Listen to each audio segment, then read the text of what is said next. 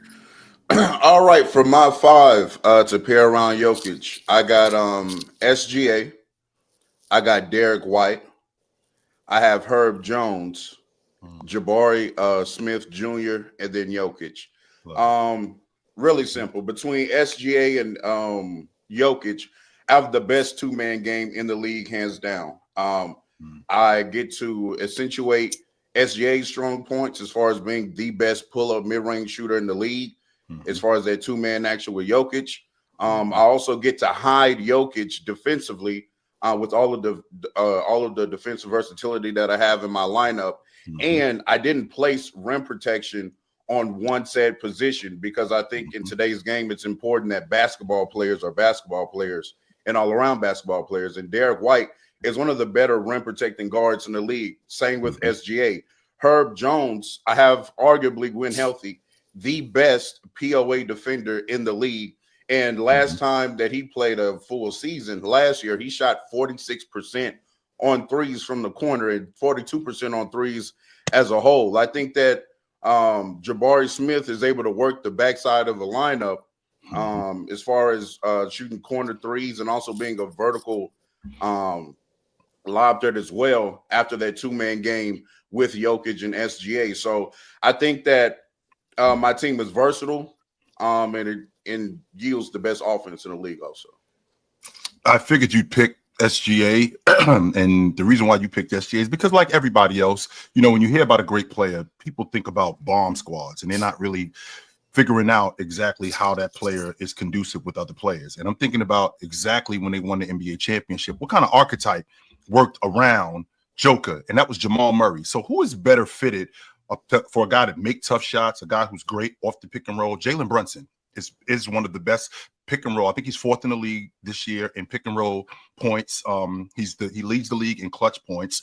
He's one of the better dribble handoff and pick and dive point guards in the game. I love that about him. So Now I don't need off the ball. I don't need a 2 guard that needs the basketball in his hands. I need a guy who's a spot up shooter, a guy who can knock down shots. And it's a guy that you love. I'm surprised you didn't pick him. And that's Austin Reeves, because I feel like with Jalen Brunson getting downhill with Joker's ability to screen as well as he does, he can create open shots for him. In addition to Joker, when he gets the ball in the mid post and in the mid range, he can create open looks for Austin Reeves. Now, what I don't want to do is I don't want to just leave Joker out there by himself as an offensive player. So now I want to put guys that are around him, like Jaden McDaniels, who also can knock down an open shot but can guard with the best of them. And when I do that, then I add a guy like Jalen Johnson, who's one of the better transition players in the game. That complements Jalen Brunson. That complements Joker also as also one of the better transition bigs in the game. With these 5 guys, there is really nothing that we lack. We have rebounding, we have scoring, and we have defense.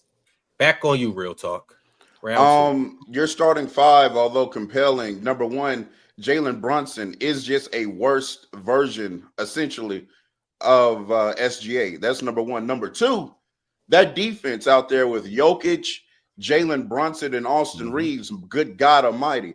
My roster, at least, again, I have Derek White, who's one of the better defensive guards in the league.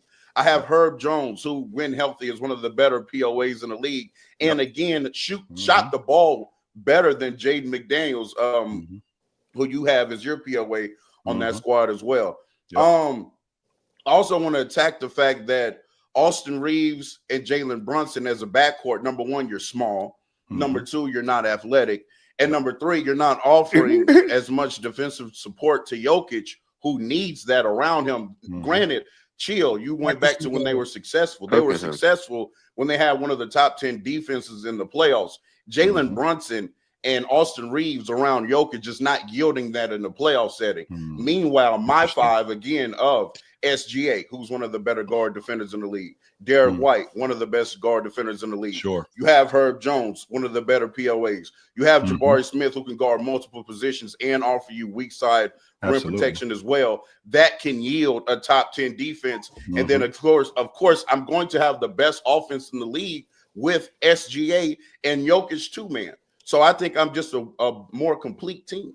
Well, actually, you're not. And the reason why you're not is because the best way to stop teams from scoring is to rebound the basketball. They're going to get shots off. But if we stop teams from scoring the way we rebound the basketball, then we have a much better opportunity to score. And I have that in tenfold with both Joker on the glass. I got arguably a 20 and 10 guy in Jalen Johnson, one of the better transition players in the game, and actually a defender. He's basically an upgraded version of what Aaron Gordon was, as not just a bucket getter around the bucket, but also a lob threat and a rebounder, a much better rebounder. So we're getting stops. And then you bring in a guy like Jalen Brunson, who you talk about on the defensive end. Well, Jalen Brunson is going to compete on the defensive end. With Jalen Brunson competing on the defensive end, I also have Jaden McDaniels there to protect him. And when I have Jaden McDaniels there to protect him, and also Austin Reeves, who I can have him as a great team defender. We've actually seen that, but that's going on with the Lakers right now, with the shifts that they have, with the rotations that they have. All of that stuff ties in when you got all of these guys on the same page. And with all of these guys on the same page, that's all conducive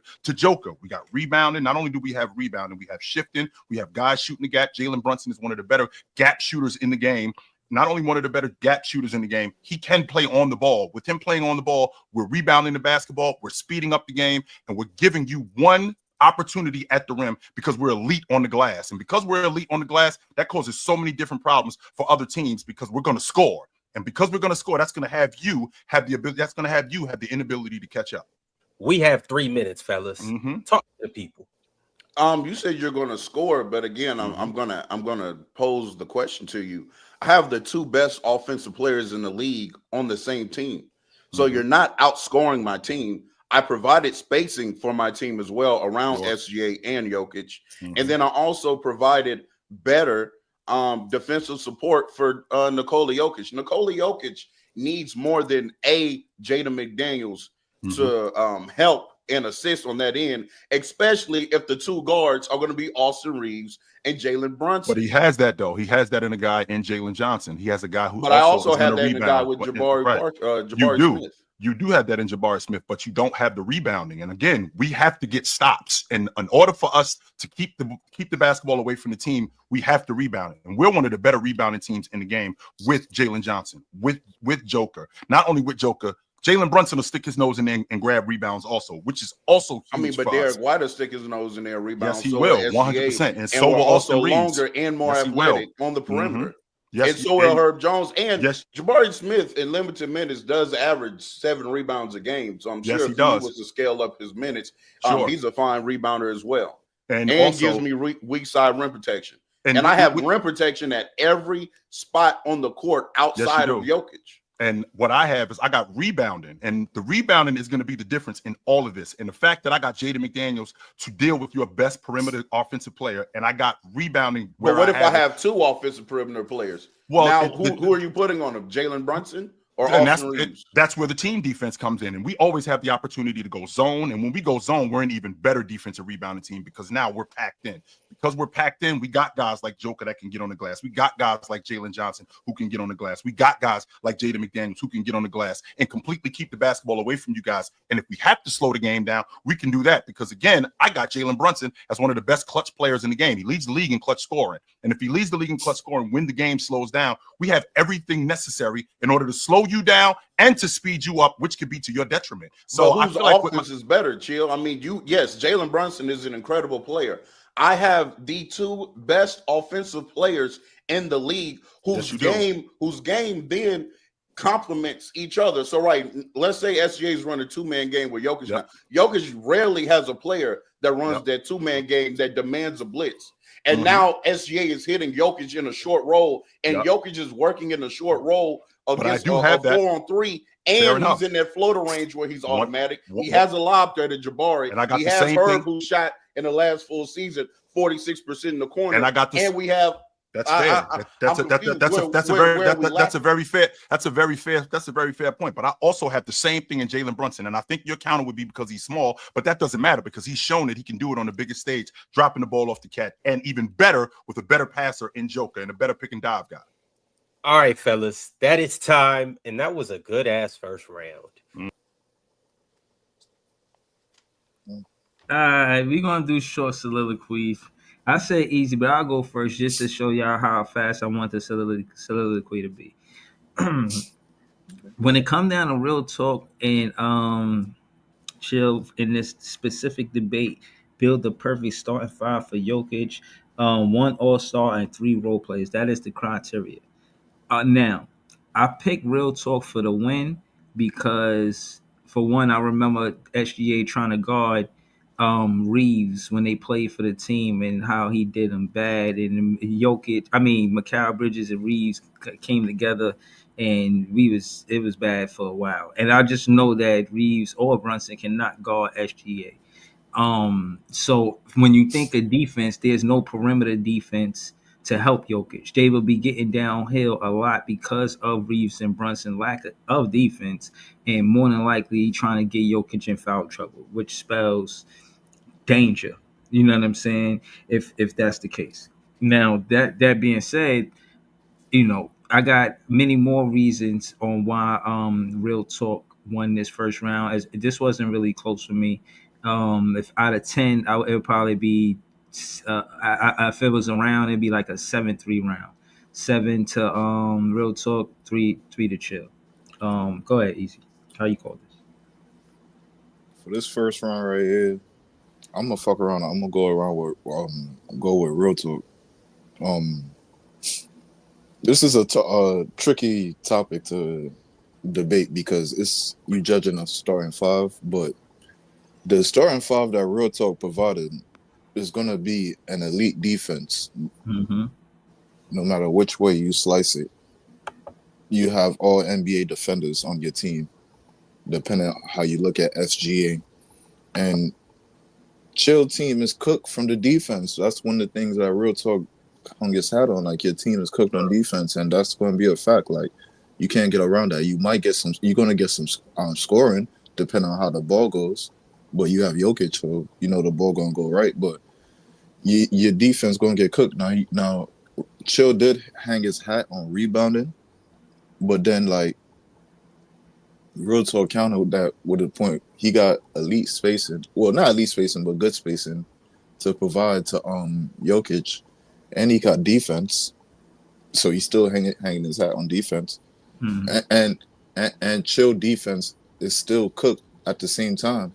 And plus, Chill kind of lied when he said the team can't rebound as well, when basically everybody on that team can rebound. So that's talking about SGA, Derek White, Herb Jones, Jabari Smith, and of course Jokic. So everybody on that team can rebound. So you lied right there. So that's a lie right there. So if I had to strike a point away, I'm gonna strike a point away right there just because of that.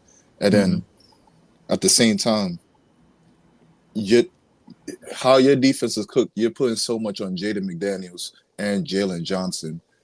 I don't know how they could hold up, trying to hold up that defense. So, in all, I'm gonna go with real talk. I think he counted Chill points, and the team he brought. I felt like Chill should show some different people in his backcourt. If anything, he should. Yeah, if anything, his backcourt should have been different. Yeah, for real. So 2-0, real talk. First Chill. We're gonna go to Joey BK all day. Talk to us, bro. Yeah, man, your boy Chill got cooked, bro. I'm gonna go with real talk because his team is solid on both ends of the floor. He not only do you got an elite backcourt all-star, you got an elite front court all-star. The only weak point on defense is Jokic. Like he put elite defenders around Jokic. And not only that, those guys on the other side of the floor, either they can get their own bucket or they're supreme 3-and-D guys. So, I mean, it's really no weak spot in that team, bro. Like he surrounded Jokic with the perfect 4 players. He tried to Chill tried to hang his hat on rebounding. I just don't think that held enough weight. Austin Reeves and Jalen Brunson in the backcourt is nasty work in my Breeze voice. Nasty. Word. I mean, no. Now, you got Derek White, who is freaking a Swiss Army knife. The dude plays phenomenal defense, can shoot the 3 ball. He gets in there, does all the gritty shit, can get rebounds, defend. In the backcourt with a stud like SGA who could run the pick and roll, draw fouls, you know what I mean, shoot the mid range. Like I'm just gonna land the plane, man. Chill got cooked. I think Real Talk put the perfect 4 around Jokic to mask his one deficiency, which is defense, and I would say 2, defense and athleticism. And he masked that with the perfect 4 to put around him. And I'm gonna land the plane with that. I appreciate you, Joey. Shout out to Joey BK all day. It's 3-0. Real talk versus Chill. We're gonna go to This Is JTV. Talk to us. How you calling this, Jay? Yo, I'm gonna keep it short. Chill gotta chill, and real talk was talking real talk, man. like, God and, damn. and at the end of the day, I feel like it would have been dope if somebody would have simulated these teams on 2K after the battle, like just put Jokic and Jalen Brunson and those other 3 guys and against those dudes and just let it play out and see how it would have played out, because I think it's clear, but just cause. Yeah, no. Shout out to Jay, man. Listen, what a play on words. Well, I must say, it's 4-0. Real talk. We're gonna go to Leaf. Leaf, how you call this one? I think Chilltown fucked up. But he fucked up big time. I honestly thought he was gonna go with a different lineup, but he fucked up right from that backcourt. That backcourt is just that shit is lunchables, Yeah, I bro. fuck Like with Chill, but as soon as he said Brunson, it fucked me up. yeah, After that I heard meant nothing. SGA, He said Brunson, he said he said Brunson and then he said Austin Reeves, bro. Like that's what was the right, nail on the coffin, bro. I'm like, bro, Exactly. you putting that backcourt up against SGA and Derek White, bro. Like that, right. you just That asking. That shit is a body bag, man. Zip them up, bro. Like I ain't gonna lie to you.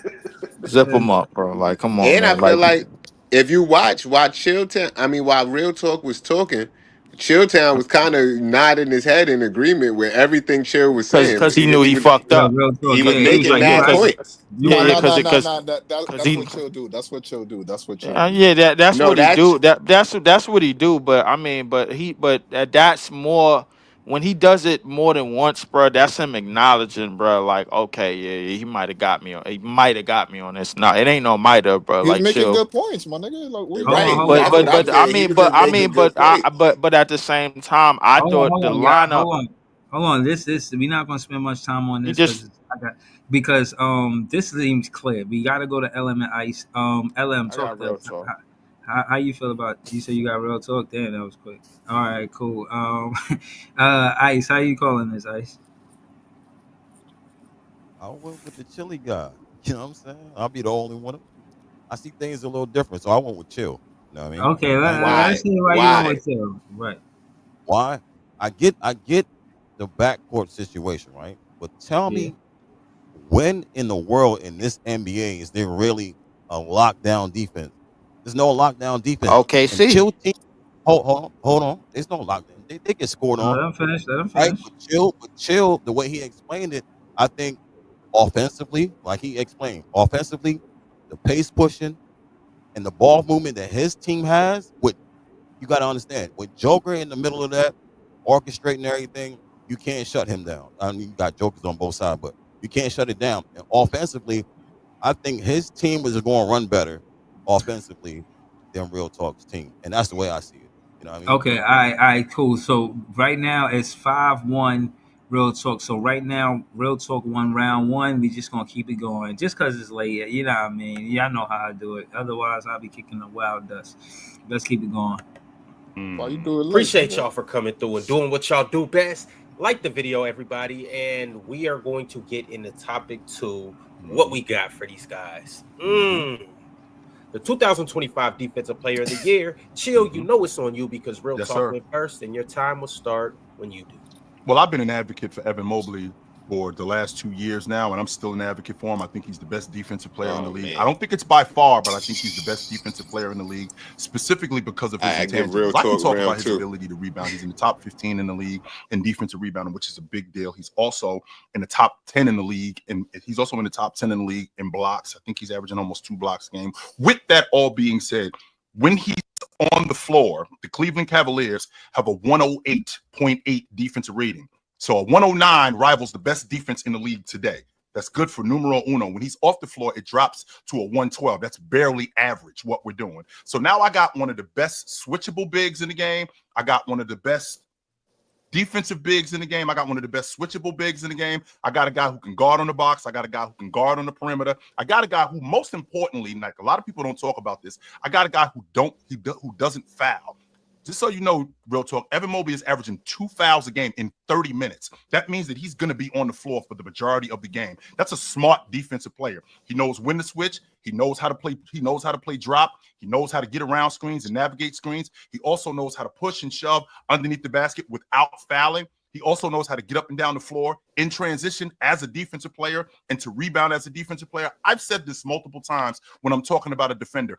How often you are on the floor and how smart you are is going to determine how good we are as a defense. And Evan Mobley does everything necessary, in my estimation, to be the defensive player of the year. Real Talk, it's on you. Yep. The player that I went with was Draymond Green. Yep. Oh my God. For some simple reasons. Number one, All the right, Golden I State changed my Warriors have vote. been a top 10 defensive rating team all year, and that was even prior to Jimmy Butler getting there. Also, I had a feeling you were going to choose Evan Mobley, and you did bring up on-offs for Evan Mobley, but the fact of the matter is that the biggest defensive swing in their net rating actually hinges upon Jared Allen. Jared Allen is actually the one who raises that defense to what it is, and when he's off the court, it actually drops even below with Evan Mobley when Evan Mobley's off the court. So Draymond Green, ever since Draymond got Jimmy Butler in the second half of the season, they've been a top 3 defense in the entire league. That's not something the Cavs can say. I believe post All-Star break, the Cavs have been like the 15th best defense in the league. I don't know how the defensive player of the year allows that to happen. Number 2, I want to go back to prior to the trade deadline, because again, Draymond Green was one manning a top 10 defense while Jonathan Kuminga and people like that were hurt and out. Some of the defensive personnel for the Warriors were out, and they were still a top 10 defense. And then on top of that, here's the thing, Chill. When Draymond plays the 4, it gets historic, and we'll get into that next round. Absolutely, when Draymond plays the 4, it gets historic. But with that also being said, you just brought up a really interesting point about Jared Allen. But just so you know, when Evan Mobley is on the floor, for the amount of possessions that he's been on the floor this year, he's in the 82 percentile of defensive players. That means 4 out of every 5 defensive players he's better than. That's number one. Number two, Evan Mobley, he's shooting defensive field goal percentage under 45%. That's pretty impressive for a guy who is as versatile as he is. Now, when I got a guy who can rim protect the way.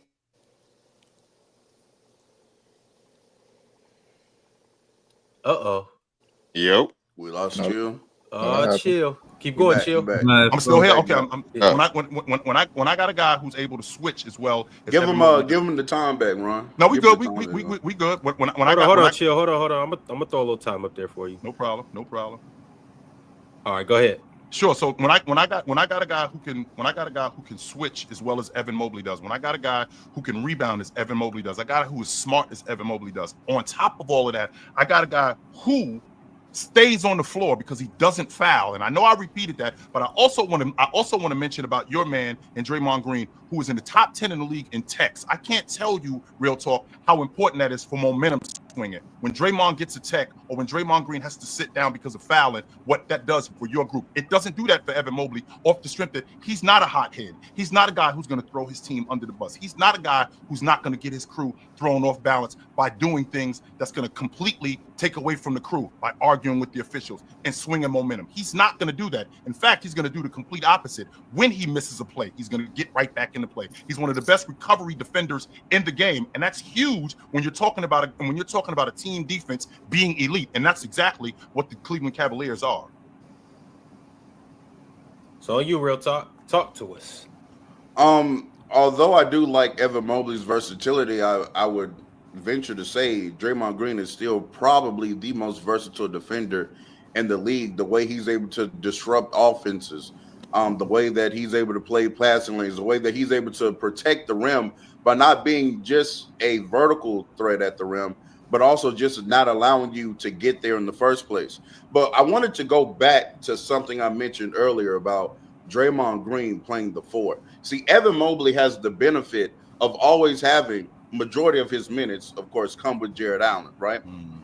Jared Allen is the 5 of that team. And again, their defensive rating swings more with Jared Allen on off than Evan Mobley. But I want to pose this to you, Chill. When Draymond is playing the 4, this is his second most played lineup with Quentin Post. They have a 98 defensive rating. That would by far be number 1 in the league. And in fact, that is a historic rate. So there, when Draymond is able to play the 4 and roam a little bit more like he used to, and he gets to disrupt and overhelp and do all of that and make sure that the backside rotations are right and the reside rotations are right. They have by far, hands down, the best defense in the league. That is a historic net defensive rating, 98. Which is interesting you bring up. Which is interesting that you bring up that 3 minutes. Which is interesting that you bring that up because, I mean, with Evan Mobley on the floor, defensively, the Cavs are a plus 12. I mean, when I say plus 12, I mean that's a pretty big deal. And you brought up him playing when you brought up playing the 4. One of your main jobs as playing the 4 is you have to rebound. So all of that stuff that Draymond does, I do that too. I'm quarterbacking the defense. I'm pointing out where guys are supposed to be. I'm covering up for the mistakes that these guys are making, like Draymond is doing. Only except I'm rim protecting better. Only except I'm rebounding more, and I'm helping us speed the game up. So with me doing all of these things, he's quarterbacking to the level of me doing these things. 100%, because if I think about everything that this team, again, we're talking about a Cleveland Cavaliers team that's in the top 10 in the league in defense, and that's, like you said, the main reason why Jared Allen is what he is because of Evan Mobley. That Golden State Warriors team They're not just good on defense just because of Draymond Green. They have other guys like a point of attack defender like Gary Payton. He slows up their offense. He gets a lot of picks in the backcourt. In addition to getting a lot of picks in the backcourt, you got other guys on that crew like Kevin Looney, who's also a glass cleaner. That helps out Draymond Green. So I can't just sit here and tell you that it's just Draymond, just like I couldn't tell you. I actually have I wanted to mention this to you, Chill. So that the 5-man I'm seeing, right, of Mobley, Mitchell, Allen, Garland, and Strus, they have a 114.8 defensive rating. With Evan Mobley off the court with those four, Cleveland has a 111.9 defensive rating. That's interesting. And then when Allen is off the court with those four still playing, their defensive rating is 117.9. Well, that's what I'm saying. I'm on data ball art. So I'm saying the defensive swing comes with Jared Allen. They are still around their norm when Evan Mobley's off the court with those other four.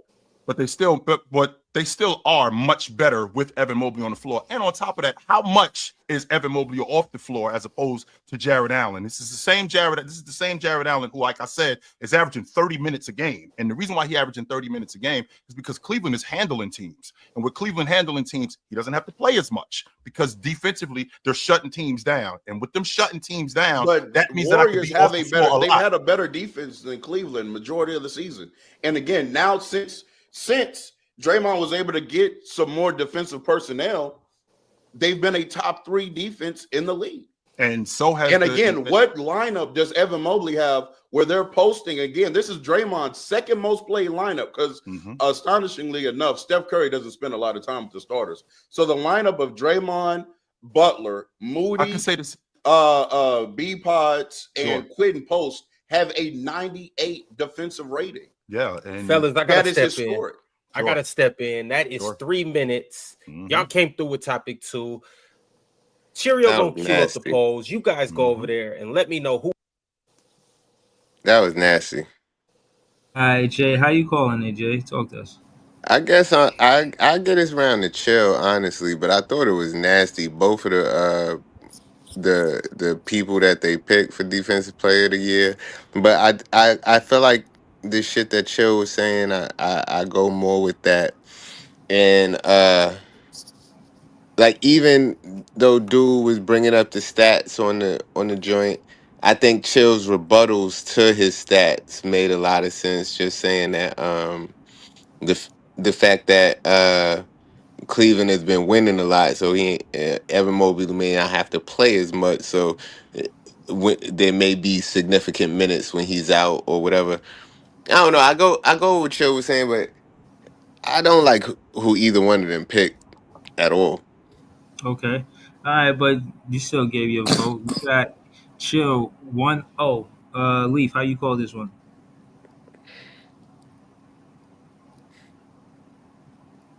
Okay, we're gonna come back to Leaf. LM, how you call this one?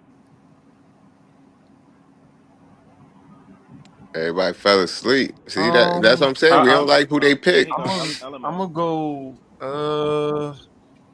I'm gonna say I'll give Chill this one. I ain't really like who they picked either, realistically. But I think Mobley, as of now, he has some good arguments. Even though the Jared Allen argument in Real Talks aspect was a pretty good one too, saying Allen is really the defensive juggernaut. You know what I'm saying? Regardless if Mobley's playing or not. But in terms of what I've seen so far this season, if I had to, not if you had to. You just based on who debated what players should be decoy. Hold on. Can I say one thing right quick? What Real Talk kept saying is that since Jimmy Butler got on the team, since Jimmy Butler it's the Defensive Player of the Year award, not Defensive Player since the trade deadline award. So, like a lot of his argument was based on that, and I don't, or it was based on like situational shit, like since he was this, or if he's at the 4. But those things aren't happening every game, and that's not what's happening all season. I agree. I'll give it to Chill because of All that. right, so hold on, let's just keep going around the panel because this seemed clear too. Just for the record, I got Chill in this one too. So, Chilla and lose yet. We're gonna go to Joy BK. Who you got? Nah, man, I think Chill got cooked in this. Okay. Real talk made some real valid points. When Jared Allen is off, how can you be the defensive player of the year, but when another dude that is on your team is off the floor, the defensive rating drops even lower than when you're off the floor? That doesn't make sense. It's no way. That means you're not even the most impactful defensive player on your team. You feel what I'm saying? How is he the most impactful defensive player and your team ain't even in the top 5 in defense? And they got another juggernaut center in Allen. That's crazy work. Mobley is great. Don't get me wrong. I love him. He's a phenomenal young big. But he has the luxury of playing with another defensive juggernaut big. Draymond does not. Draymond has done more with less before Jimmy Butler got there. Golden State has been the top 3 defense in the league. And you telling me the Cavs got Jared Allen and Mobley and they can't even crack top 5 defense in the league? But yet you want me to give you Depoy? No. Nasty work. Draymond, like I said, Draymond does more with less, and he's more impactful to his team. Dre for the win. Chill got cooked on that, bro. Okay. We got. What is it? Who's next? Easy. It's up to Easy right now. Who you got, Easy? Yeah, I ain't gonna lie. I fucking completely 1000% agree with Joey BK right there. Chill got fucking cooked right there. Real talk, utilized the first round imperfection. He made sure to counter every point that Chill made. He made sure he hung his hat on the point about the Jared Allen being off the floor and Evan Mobley. The defensive rating, that's a tricky stat to use, but since they hanging their hat on it, the drop off with the Evan Mobley and the Jared Allen situation is immense when you compare it to Draymond. And when we talk about Depoy, more times than not, the voters look at what you try to do down the stretch. Now, real talk Chill could have countered with a lot, but he chose not to. But the strong point that Real Talk hung his hat on is the defensive rating that Draymond provides when he has Quentin Post as a center. So you see how everything I agree with Joey, I use it and I piggyback off with this now. But you see how you had to say when he used that? Like those stats is small sample sizes. That's not like shit that's happening. Hold on. We gotta continue to go around the panel. But I get you, but I was just go ahead. Yeah. All right, so hold on. We got 2 for Chill, 3 for 2 for Real Talk.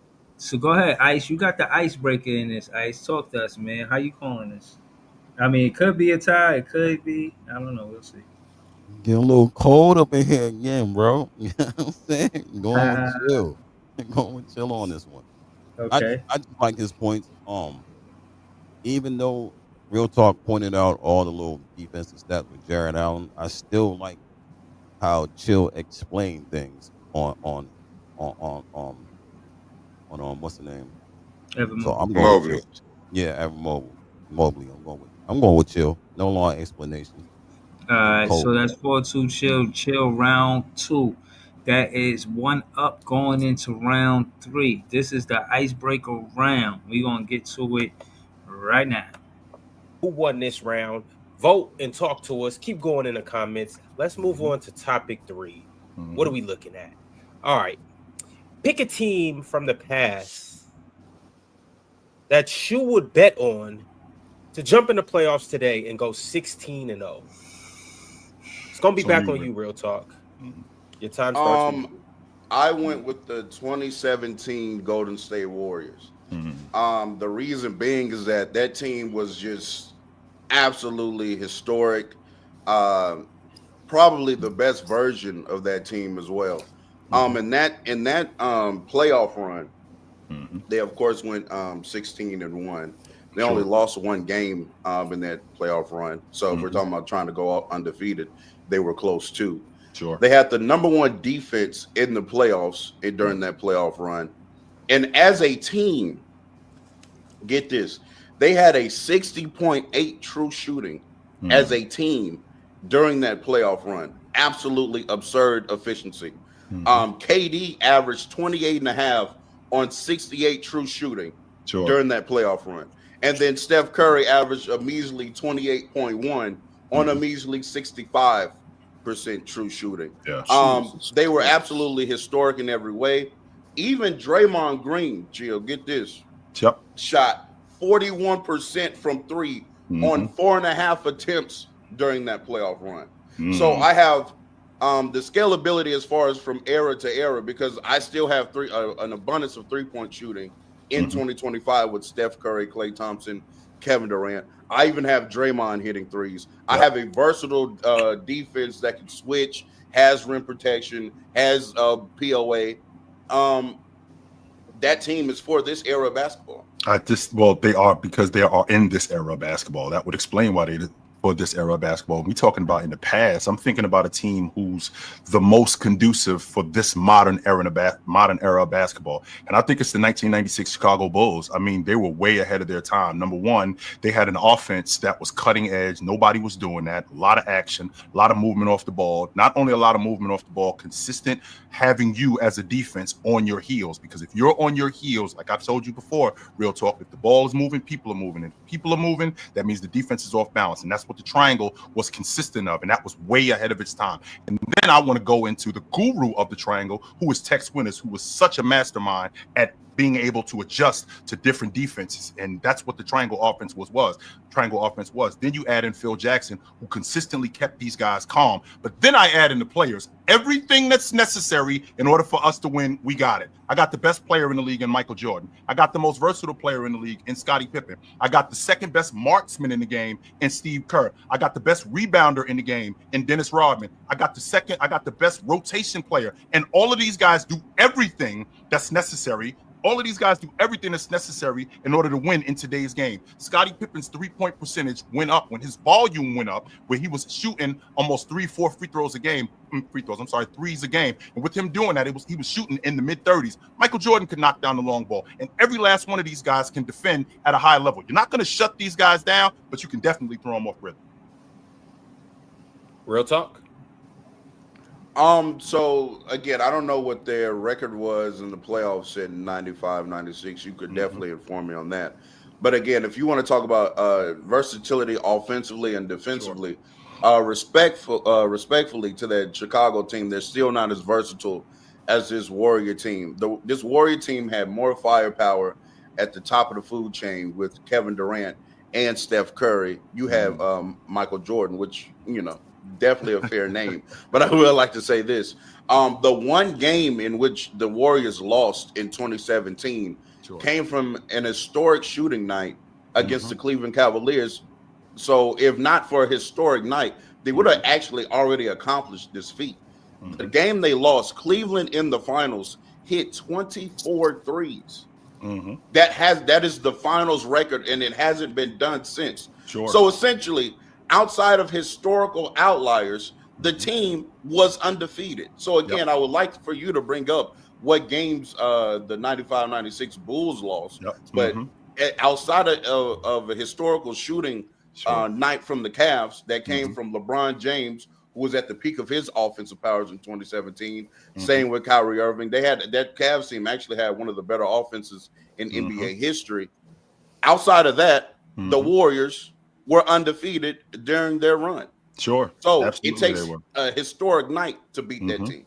Now, I'm glad you brought that up, because what you left out, my opponent, Ron, has left out. He left out the ability to be lucky, because this is the same team who on opening night against the San Antonio Spurs, they came into your building and they beat you by 29. This is the same San Antonio team that sees you in the Western Conference Championship, and they got you in a chokehold, 20 in the hole, and Kawhi Leonard ends up getting hurt, and he's done for the series. If he's not done for the series, you're not walking past them in 4 games. In fact, I think that's a 6-7 game dogfight. Meanwhile, the Chicago Bulls in the 1995-96 season, they went undefeated. Where they lost to the Seattle Supersonics. They ended up losing 2 games to the Seattle Supersonics, where they were rolling. right? They ended up rolling. They had them 3 in a hole, and they ended up rolling against them. When they got, and the reason why they were rolling against them is largely due to getting stops. Scottie Pippen being able to get stops. Dennis Rodman being able to rebound at the rate he was able to rebound. Their rotation guys, they had 9 different guys who were able to come off the bench.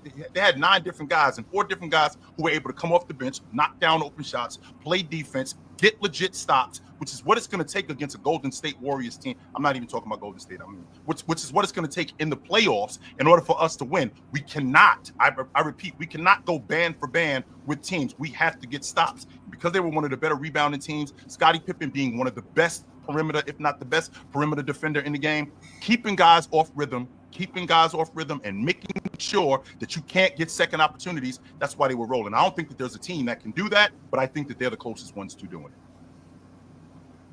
Real talk, back on you. If you want to bring up luck, let's bring up the fact that the Chicago Bulls got lucky that it took Seattle Seahawks. I mean, not the Seattle Seahawks, the Seattle Sonics. Yep. Till game 2 or 3 to finally put Michael Jordan and hold him to inefficient game after inefficient game after that. Right. So again, they got beat twice by, in my opinion, an inferior team than the team in which the Warriors lost to. And again, if you want to go roster for roster, again, I have Steph Curry on this team. I have Kevin Durant on this team. I have Draymond Green, the best defender of his generation, on this team as well. And I have Andre Iguodala, who's a passer playmaker and one of the better defenders in his generation also. I have Sean Livingston coming off the bench, manning my second unit. He was one of the better bench players in the league at the time. Definitely was one of the better mid-range scorers as well. So I have firepower coming off the bench.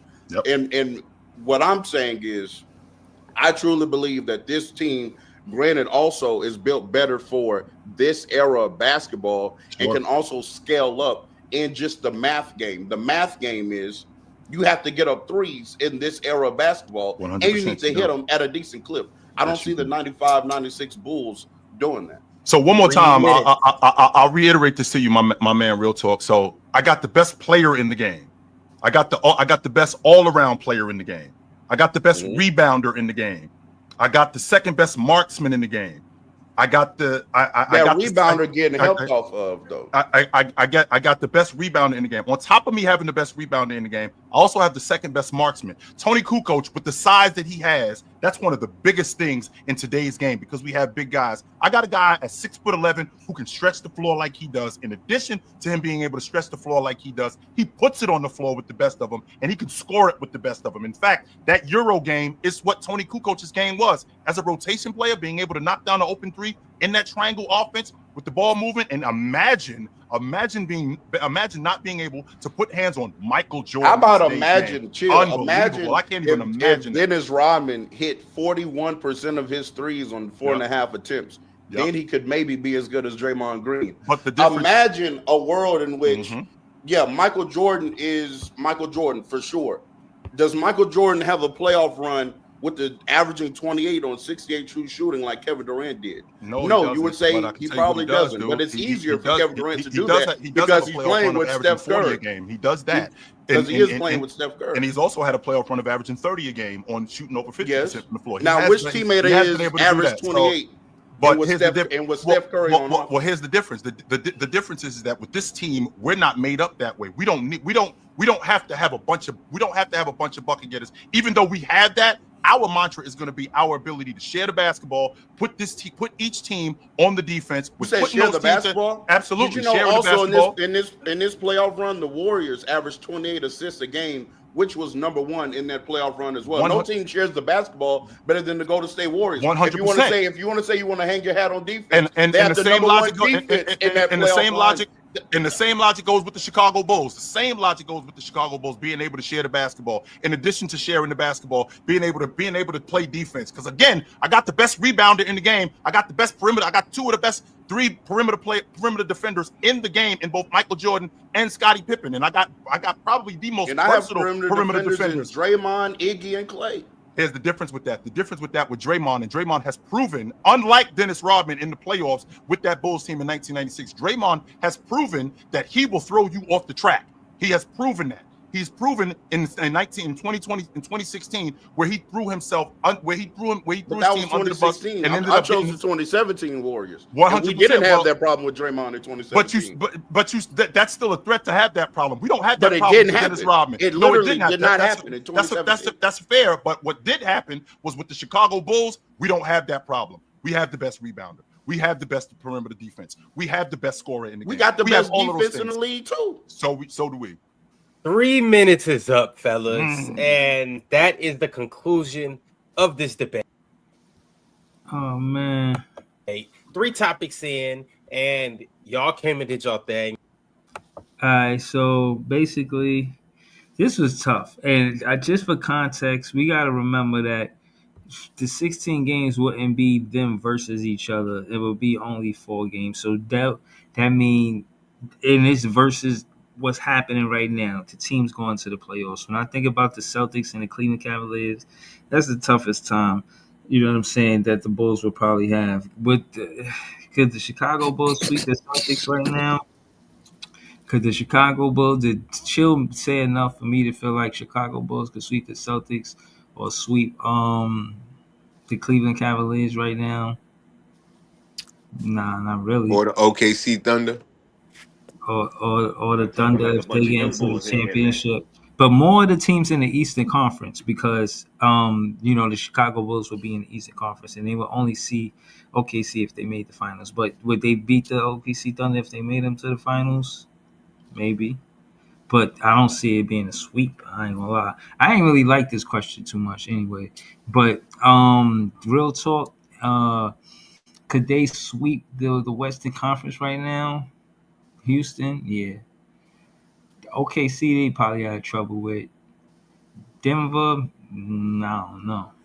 I don't know, man. I think real talk got a better because the Warriors is in real time, and the way they play right now is the way they like the original Dundadas to the way they play right now with all the 3-pointers and all of that. I'm gonna probably go over real talk in this, man. This is tough though. Who you got, Joey?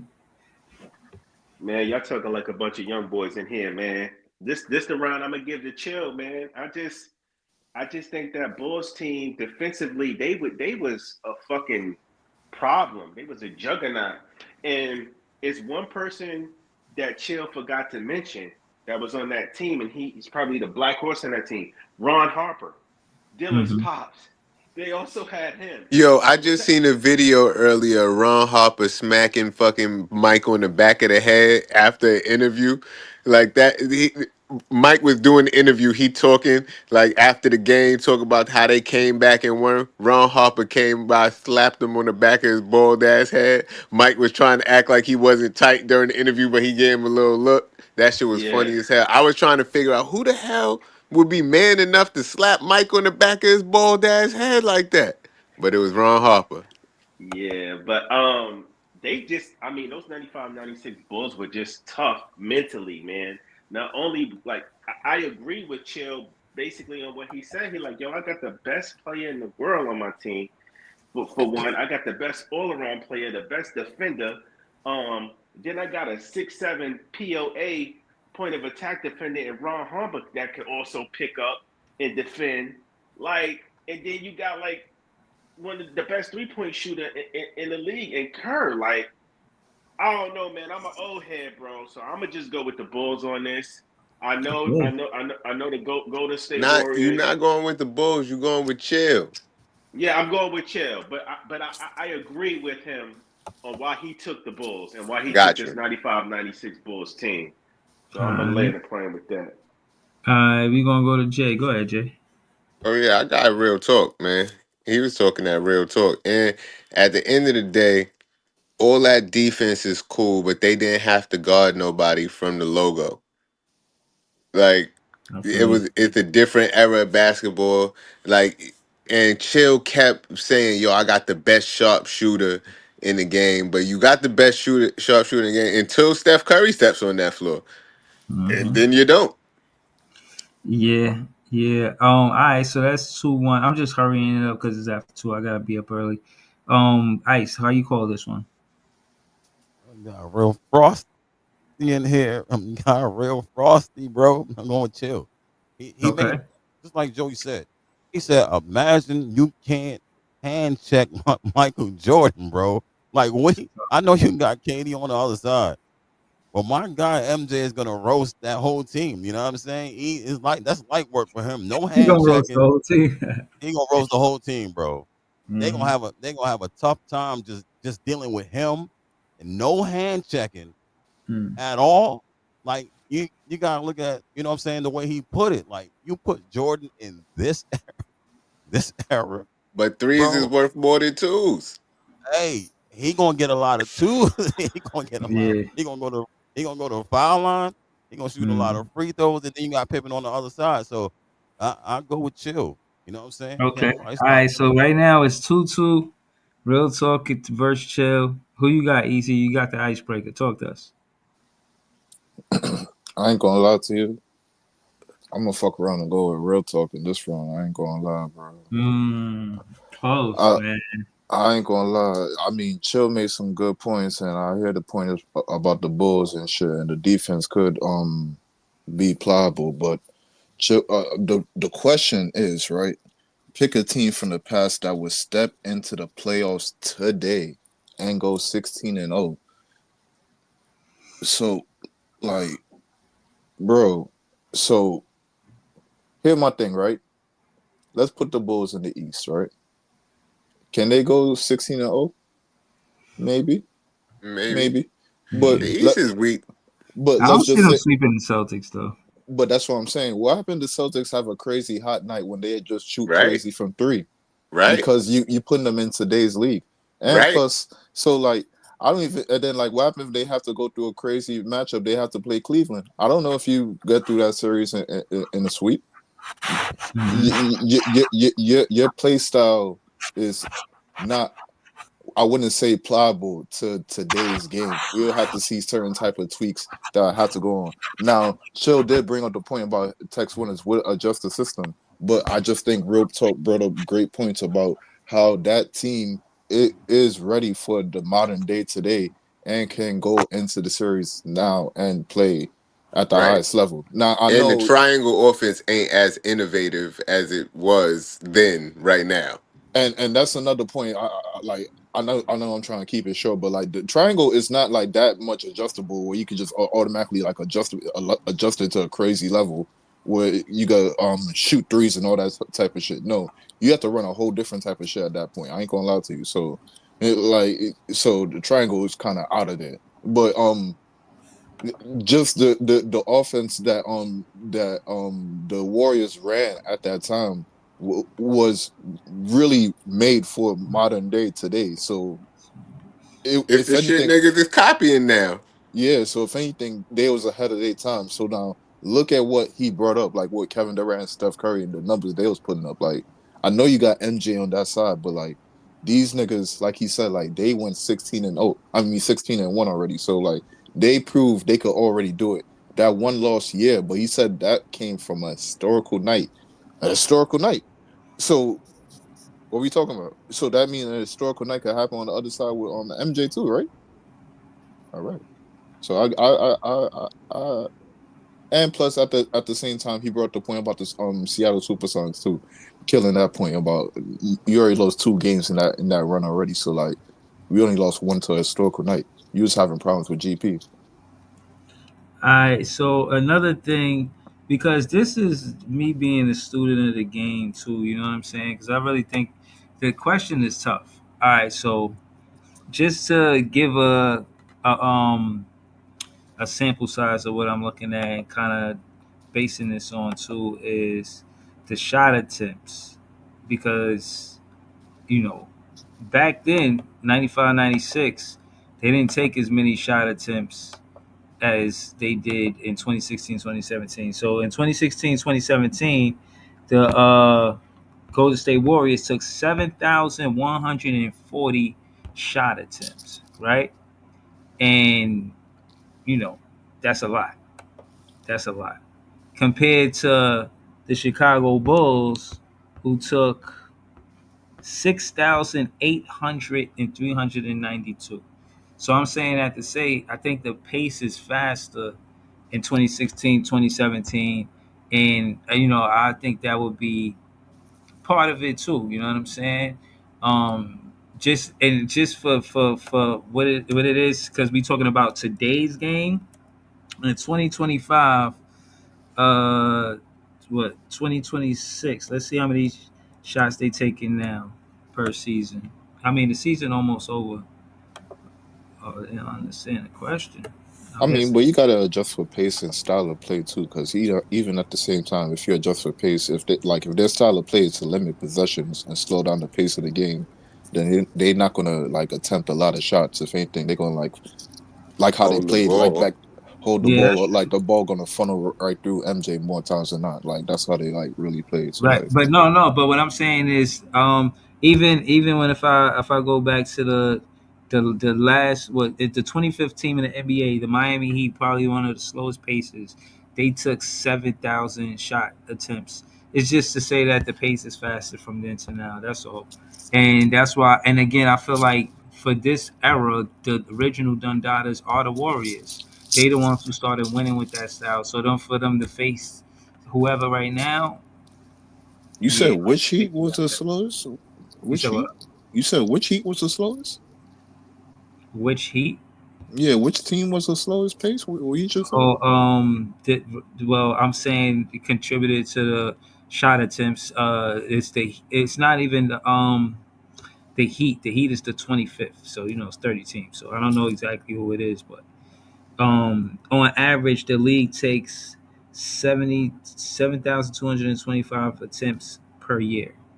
So you know what I mean. That's average, and the Heat took 7,000, and so they below average. You know what I mean by quite a big number. So I'm just saying that to say that's probably because of the pace. But yeah, man, this was a good debate. So it looked like Real Talk won this debate 2-1. It was a good debate. I would do the next one, but it's late. I gotta get up early. But thank y'all, man. Thank you to Joey BK all day, Iceman, the Eskimo. Subscribe to the Tip Off of Brooklyn Nets podcast. Shout to Easy. Shout to This Is JTV twice. Yeah. Word, but shout to Leaf. Shout to everything Brooklyn Nets, John. Shout to LM. You know what I'm saying? Shout to everybody that was on the panel. Shout to the whole chat, Player One, Jay Hollywood, all of y'all out there. Nets Yo, fans. sub up and share the page, man. Share the page and make sure somebody else sub. Yeah, for real. We're trying to get to 1,000. We had 861. We had 863. Then two other people unsubscribed. I don't know, man. I don't know why y'all unsubscribed, They was man. Knick fans. Or I think YouTube got this thing where you can't comment unless you subscribe. So they probably just subscribed to troll and then they did. I can't call it, won't spoil it, but it's all good. Probably was Nick fans. Word. But I hope it wasn't that dude, the pigeon dude, because you probably seen that we had him in there as a mascot in the title. So Fucking pigeon, yo. We back on the pigeon shit. before he Fucking tuned in, pigeon. Yo, man. what we said about him. Listen, I'm not mad I'm at not. the I'm joking. pigeon. I was Like just saying. his That's probably what energy, it was. it's the right energy, but wrong costume. Facts. Fact. But yeah, man, Nets fans is the best fans. We'll be back with more content really soon. Thank y'all for tuning in. Peace out. Say